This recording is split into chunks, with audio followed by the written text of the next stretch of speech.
The current law requires the revenues or profits from the duchies of Lancaster and Cornwall to be paid into the exchequer. In other words, to go back to the crown, the government, for the public, for the benefit of the people, of the public. That law was made in 1697, the Civil List Act. And since then, I believe there was one reigning monarch that actually followed that law. But after that, I think starting in the 1700s, the monarchs began breaking the law and putting the revenues, the profits from the duchies into their own pocket. There were some attempts to get them to follow the law, but they have resisted. And the British government has simply just been complicit in this. This is an abuse of public funds. That is why when people write these little comments and say, why can't there be democracy or fairness? Well, that's not that. When you have a reigning monarch, it's not democracy. It isn't. Because there is an abuse of public funds going on right now. Okay. One of the most significant criticisms of the British monarchy and the suggestion of an abuse of public money or an abuse of power has to do with the duchies. Now, most of you who live in the UK will know that straight out every year when the British Parliament does up their budget, approximately £86 million, which is called the Sovereign Grant. That is a gift, basically, from the British government to the royal family. And they use that to make improvements and upkeep their properties. King Charles released sort of a very brief outline of an accounting, although they don't have to be accountable. But what I found funny was a great deal of that went to their IT.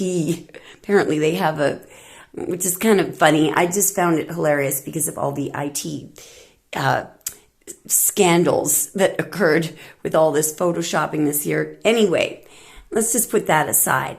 So, let's say that's acceptable. I'm not saying it's acceptable, but let's say that that's understandable. All right. Many people think everything else is their own private property. That's not true.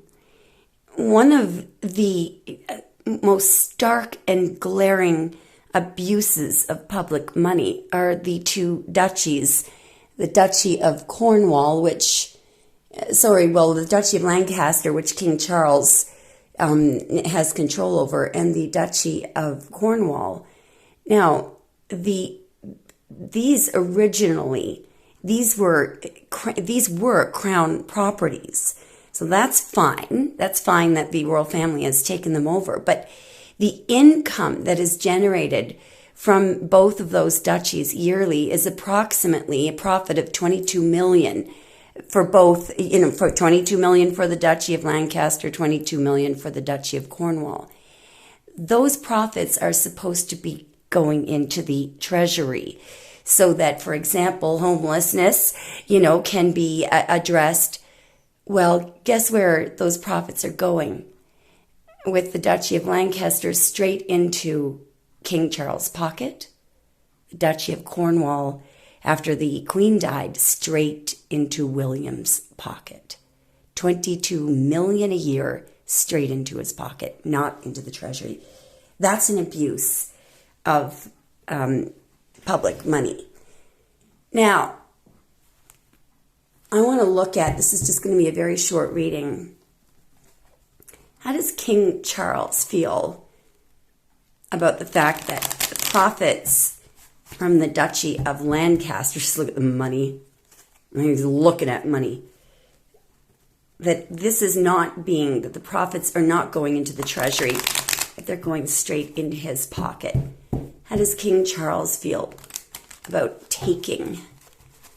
putting that 22 million a year straight into his bank account? Well, at least Charles has some kind of a conscience.